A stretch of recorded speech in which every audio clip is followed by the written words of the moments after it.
I'm David Yeagley, just a follower of Jesus, and I'd like to invite you to live generously.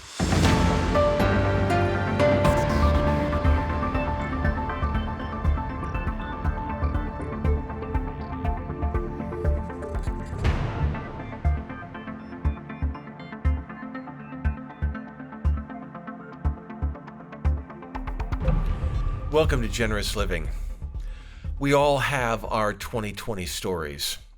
I'll remember this year as the year with no summer camp. 2020 was a year of stress, of uncertainty, of anxiety, trying to figure out how to balance a budget with no income. 2020 was a difficult year, and frankly, 2021 hasn't been shaping up to be much better. We all have our stories. Some of them are even harder than mine. For some of you, you've lost jobs, trying to figure out how to make ends meet when there's no money coming in. Some of you have lost loved ones. If ever there was a time for us to worry, to be stressed, to have doubts and fears and anxieties and be depressed, this is the year. And yet when we choose to live generously, we choose a better way. Several years ago, I stood in the Mamertine prison where Paul spent the last several months of his life before his death. It's nothing but a hole in the ground, a dark, dank, smelly place. And this is where Paul wrote his second letter to Timothy. And you'd expect it to be a letter filled with depressing thoughts and ideas. You'd think that he'd be complaining and mumbling and groaning, but not Paul. He begins his letter by saying to Timothy, every time I say your name in prayer, which is practically all the time, I thank God for you. Gratitude. How could Paul muster gratitude in a place like that? It's because Paul chose to live into a different story. He chose to lean into God's grace. And as he leaned into that story of grace, he breathed out gratitude. And gratitude can change everything.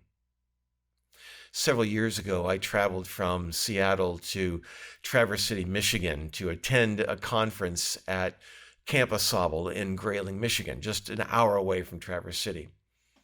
My traveling took me through Chicago O'Hare Airport on that fateful Sunday when that man was drug off the United Airlines flight, bruised and bleeding.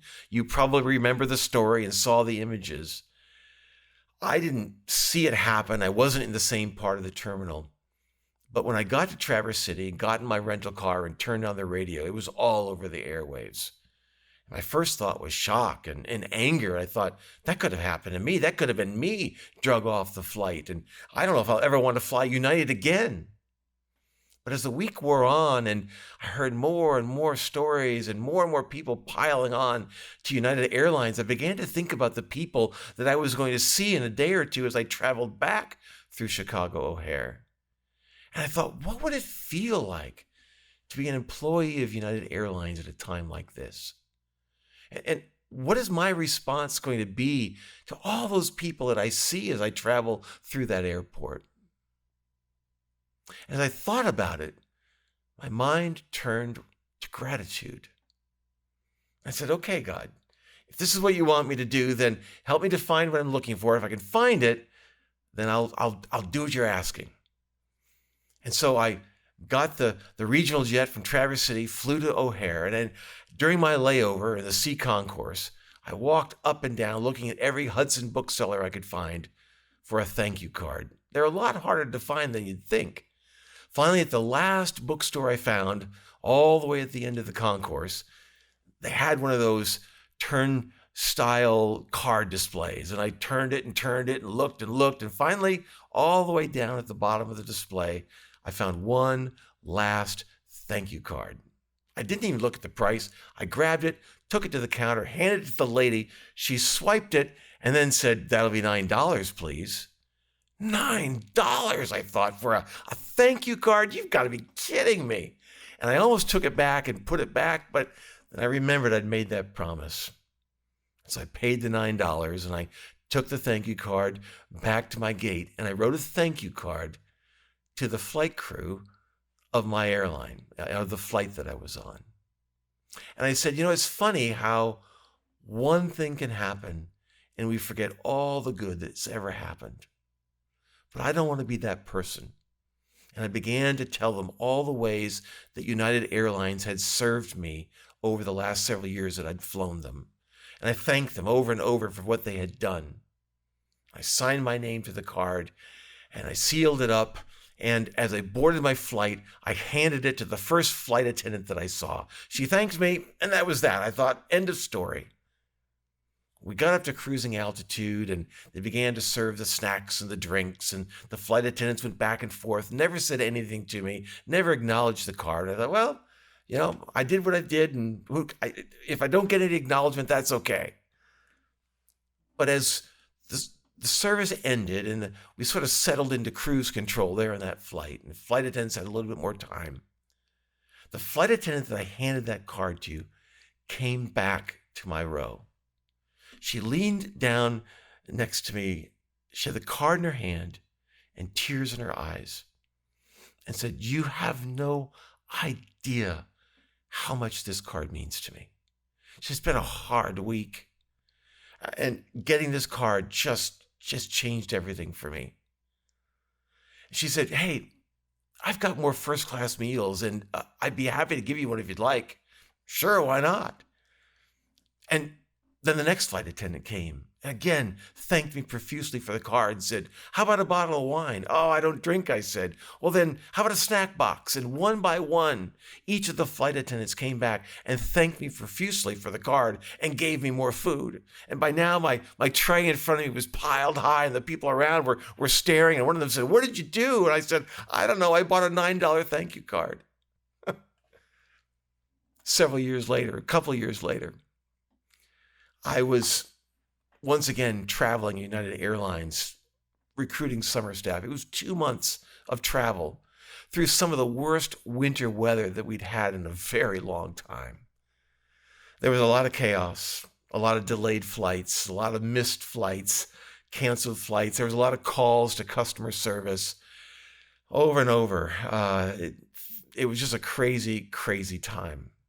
I remember getting back after the 2 months of travel back home, and I was in the kitchen helping my wife with the dishes, and I thought to myself, all that travel and all those delayed flights and all those canceled flights and all that mess, not once was there a United Airlines employee that was rude to me. Not once did they speak impatiently towards me. Not once were they rude, unkind, or anything.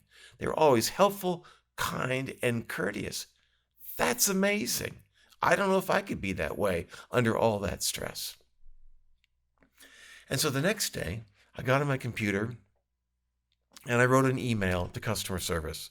And I told them about my experience. And I told them about how everyone was really great to me through all the chaos. And I said, "I'm sure you've gotten tons of complaints lately, but let me be one person that tells you how much your service means to me. It's clearly the result of having excellent employees and excellent training." Hit send, thought nothing more of it. It was several weeks later. I was driving to work and my phone rang, and I answered it with my hands-free device, of course.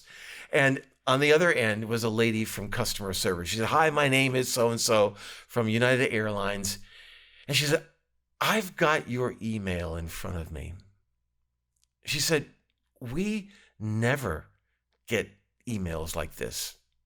We get complaint after complaint, and we've gotten a ton of them lately, but never emails like this." Again, she said, "You have no idea how much this means to us." So she said, "I'm going to put your email up on United's message board so that every employee in our company can see what you've written." Now, I was the one that was floored. I thanked her profusely and then told her I was so glad that I could make a difference. I got off the phone, and that's when it hit me. I spent $9 of my money and 10 minutes of my time writing the email. And because of that, every employee in United Airlines knew that they were appreciated. if I could do that much with so little, what could God do through me if I gave him all of my resources?